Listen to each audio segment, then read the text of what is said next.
aneh, survei tiba-tiba menunjukkan bahwa elektabilitas Pak Prabowo itu jadi 41%, 41, sekian persen, dan Pak Ganjar 32, sekian persen kalau nggak salah.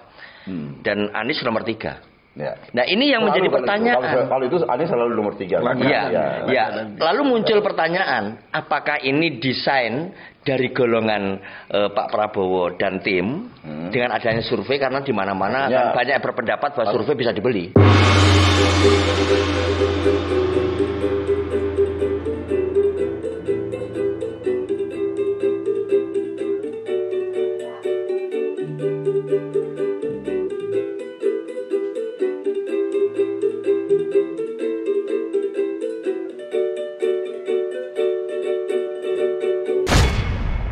Masihkah kau ingat waktu di desa, bercanda bersama di samping gereja? Kala itu kita masih remaja, yang tulasinya hatinya cerita.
Begitu rapat hingga suasana begitu hangat, tanganmu ku pegang erat-erat,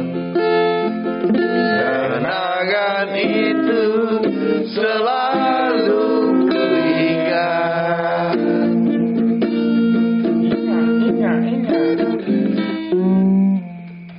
Kenangan itu selalu kuingat. Genggaman tanganmu kupegang erat-erat. Seperti itulah semestinya politik di Indonesia. Itu kayak tangannya Jokowi waktu pegang Mega. Harus bergabung erat, selalu bersatu demi bangsa dan negara ini. Nah, tema kita malam hari ini adalah survei elektabilitas Prabowo naik mengungguli Ganjar pasca keputusan MK. Wis. Apakah iya? Apakah benar? Iya. Apa iya? Nah, itu ya. Siapa yang duluan nih? Ayo, siapa yang duluan nih? Berhubung tadi yang mengusulkan Kliwon dah. Benar sih ya. Benar elektabilitasnya tiba-tiba meninggi, tetapi dalam waktu yang memang bersamaan pada saat ketika MK mengambil keputusan, ekspektasi dari masyarakat Indonesia atau para pengamat itu kan semestinya kan makin melorot dan ambrol. Karena? Ya karena kalau ambrol itu kenapa? Karena apanya? Tren negatif. Oh. Terkait dengan MK, keputusan MK, lalu MK kan memutuskan bahwa itu adalah melanggar etik. Ya. Lalu produk yang dihasilkan dari capres dan cawapres Pak Prabowo dan Gibran otomatis kan analisa pengamat itu cacat hukum. Ya. Nah, tetapi aneh, survei tiba-tiba menunjukkan bahwa elektabilitas Pak Prabowo itu jadi 41%, 41, sekian persen, dan Pak Ganjar 32, sekian persen kalau nggak salah. Dan Anies nomor 3. Ya. Nah ini yang menjadi pertanyaan. Kalau itu Anies selalu nomor 3.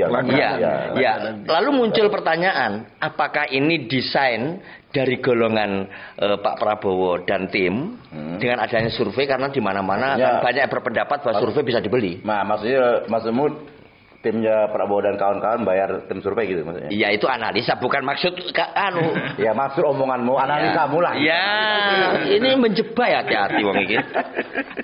Moderator ya. Khawatir ya. Atau gimana? Nih sekarang jangan dulu ke Kliwon ya. Kalau Kliwon nanti langsung berantem. Ke Pak RT aja dulu.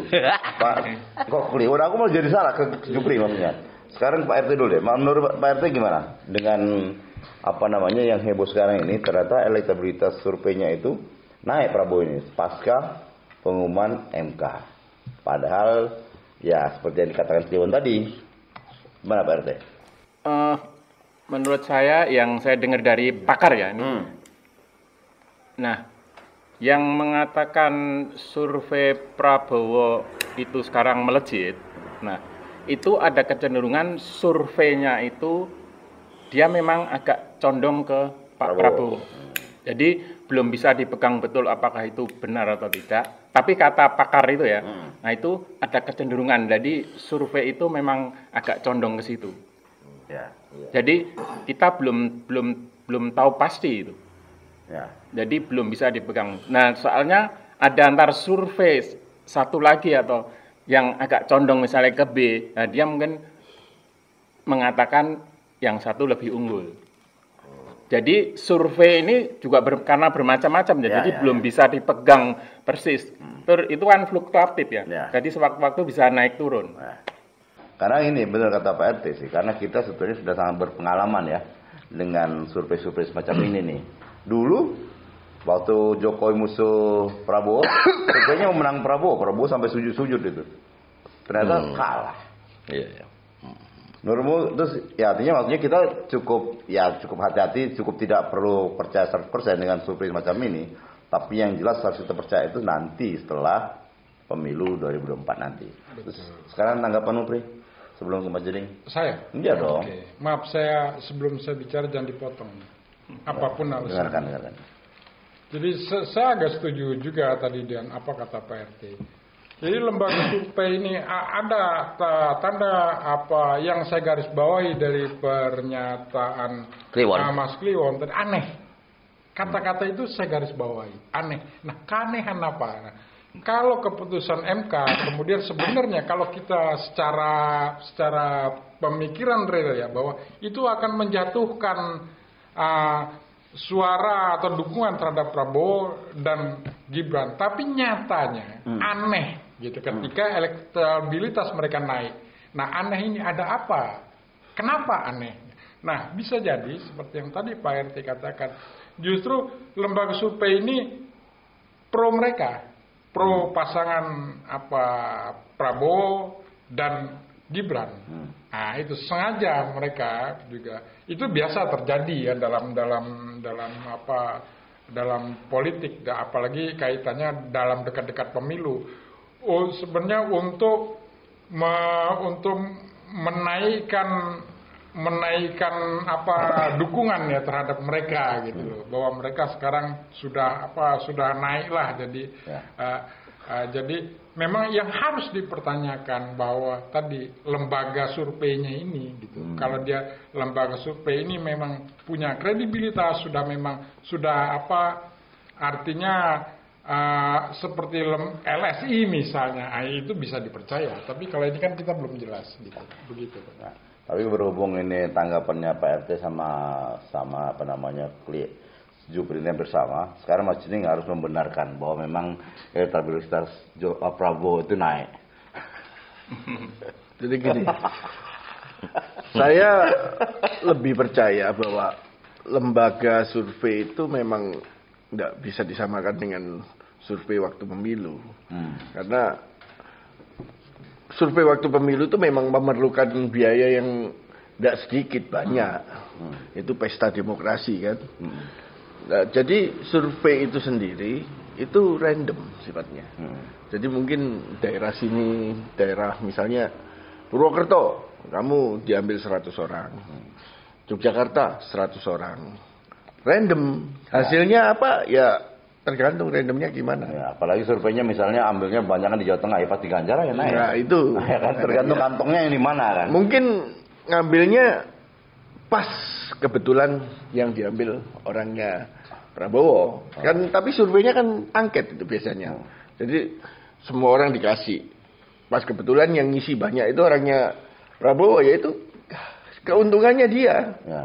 Jadi saya rasa nggak ada unsurnya yang dinamakan kesengajaan atau enggak. Ya memang karena Artinya memang kenaikan itu belum pasti gitu kan? karena Iya kan? bukan belum pasti, ya cenderung naik, bisa diartikan cenderung naik. Cuma naiknya berapa kita nggak tahu. Cenderung naik. Kalau menurut saya naik pasti. Ya, kenapa menurut Mas Jeding? Kenapa Mas Jeding ngomongin harusnya memang cenderung naik kalau memang Surveinya itu banyak ke anak-anak muda. Padahal sekarang itu orang-orang tua kan sudah pada mati semua itu. Apa ada yang males milih orang tua-tua yang rajin ngisi survei ya anak-anak muda. Anak orang tua itu sibuk kerja, ndak mau absen. Orang-orang muda 17 tahun ke atas sudah bisa milih. Bisa jadi survei itu. Artinya Mas Jeding mengatakan bahwa ternyata anak-anak muda itu menyetujui mengusung Gibran itu banyak dan membenarkan itu tindakan MK itu maksudnya. Betul. Iya betul, Mas Jeding membenarkan tindakan MK itu. Bukan tindakan MK yang dibetulkan, mancing-mancing ya. Jadi MK ini ya cuma apa ya? Sarana Pikirannya hukum aja. supaya podcast kita ini viral lah. Dengan mengorbankan narasumber. Bahaya ini. Tanggung resiko kita kayaknya. Padahal kita belum bayaran tapi Sudah di penjara.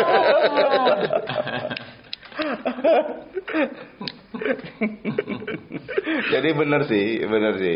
Apalagi apa kata tadi saya sempat baca tuh. Ternyata yang disurvei itu adalah sekitar 1.200 orang, Mas. 1.200. Dan itu apa namanya random. nggak mewakili. Nah, ini nggak mewakili. 1.200 orang yang disurvei, penduduk Indonesia hampir 300 juta. Dan itu pegawai Pak Prabowo dengan Separuhnya. Iya, separuhnya.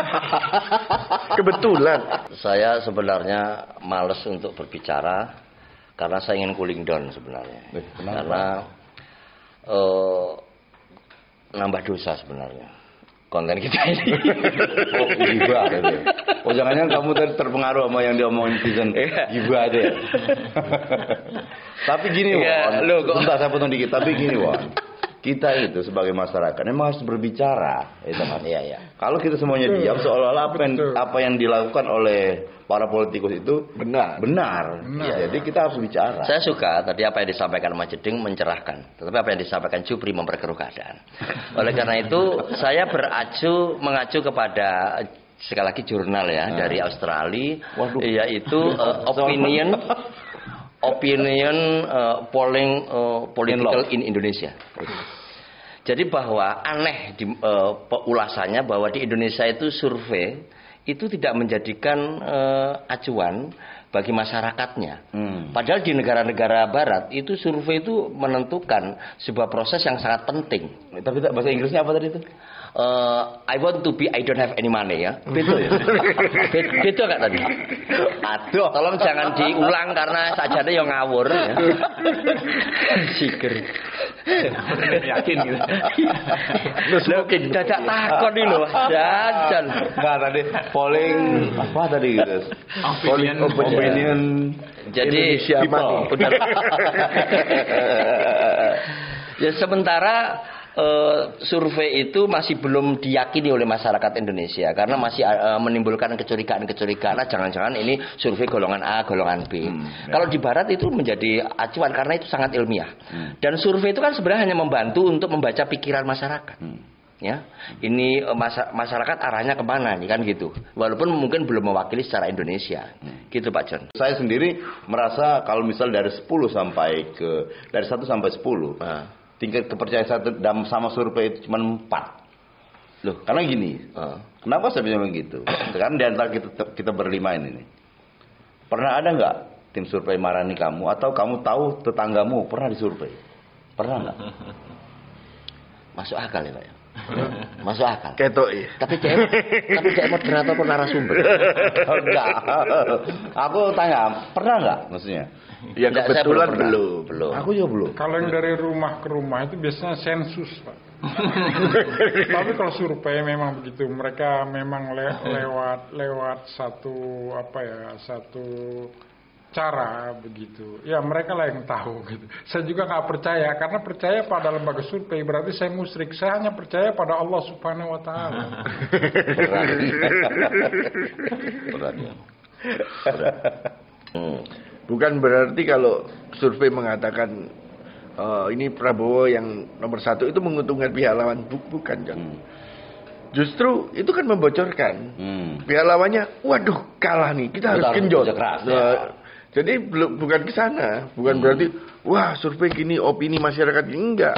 Pihak lawannya malah genjot, wah kita harus lebih publikasi lagi. Oh ya, artinya juga Mas, artinya bisa jadi juga survei itu berpolitik juga ya. Artinya misalnya kan dia begini, wah supaya temannya tenang dia. Tenang. Bisa jadi itu misalnya di pihak Ganjar atau di pihak Anies yang mengatakan Prabowo naik. Nah, supaya tim suksesnya mereka berdua ini akan menggenjot ya kan, menggenjot. Tapi sejarah mengatakan survei yang terjadi di Indonesia di beberapa presiden yang apa namanya di pemilu-pemilu yang lalu tepat survei.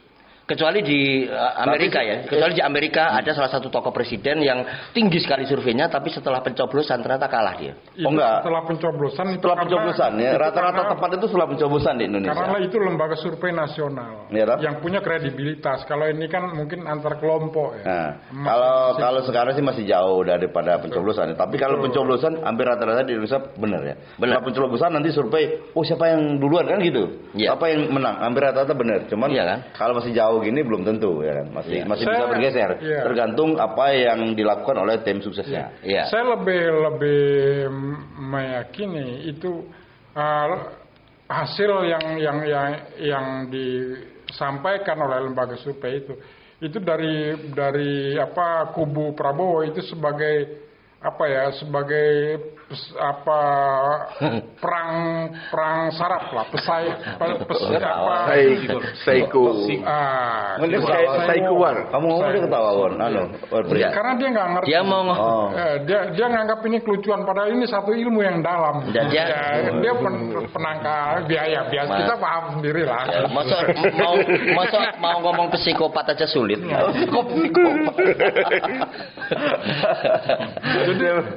Jadi begitu, sama seperti halnya begini. Ini sekedar gambaran ya. Mungkin ketika dua belah atau ketiga belah pihak perang, dia tidak ada yang menyatakan bahwa pihaknya ini kalah atau serdadunya banyak mati. Itu dia selalu menaikkan supaya orang-orang lebih punya mental gitu. Kalau justru dia menyatakan kalah itu menjatuhkan mental, itu nggak baik. Gambarnya sama sih. Pak John, kalau kalimat dia tadi ada kata mental. Jadi saya ingin mengutip dari sisi lain ya. Kita selalu berbicara survei. Ini ada seorang teman yang namanya Arman dan Abraham. Arman itu petani, Abraham itu pemburu. Lalu Arman itu enak sekali jadi pemburu ya. Sekali tangkap bisa untuk hidup selama 1 minggu. Abraham sebagai pemburu enak sekali jadi petani ya. Kamu sekali panen bisa untuk hidup 1 bulan. Uang sinawang kan gitu. Lalu tiba-tiba Arman datang.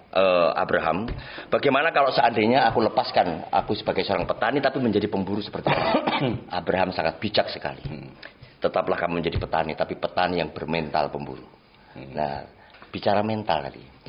Dia ngomong mental, tapi dirinya sendiri sebenarnya menjadi pertanyaan, mentalnya seberapa?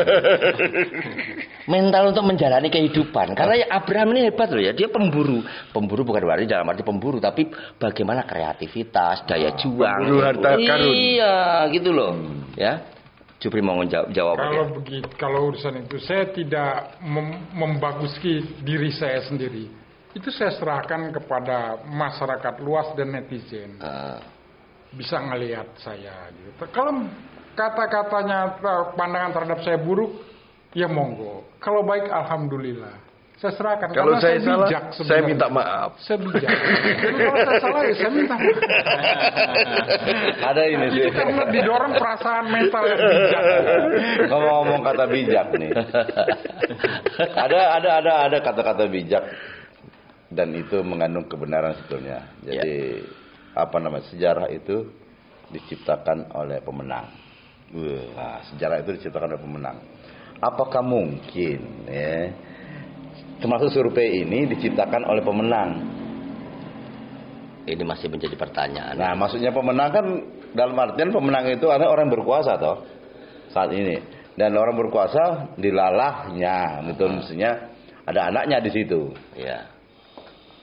Apa kesana apa? Ya, Atau sana enggak? Kira-kira, ini kira-kira. Ini menurut Pak RT dulu ya, Pak RT dulu ya. Pak RT kita yang belum. Gimana Pak RT? Gini, pada dasarnya survei itu kan sebenarnya banyak ya. Nah, survei yang kredibel itu yang independen. Nah, independen itu biasanya dibiayai sendiri. Nah, ada survei pesanan atau dibiayai mungkin dari pihak tertentu yang dia menjagokan tertentu.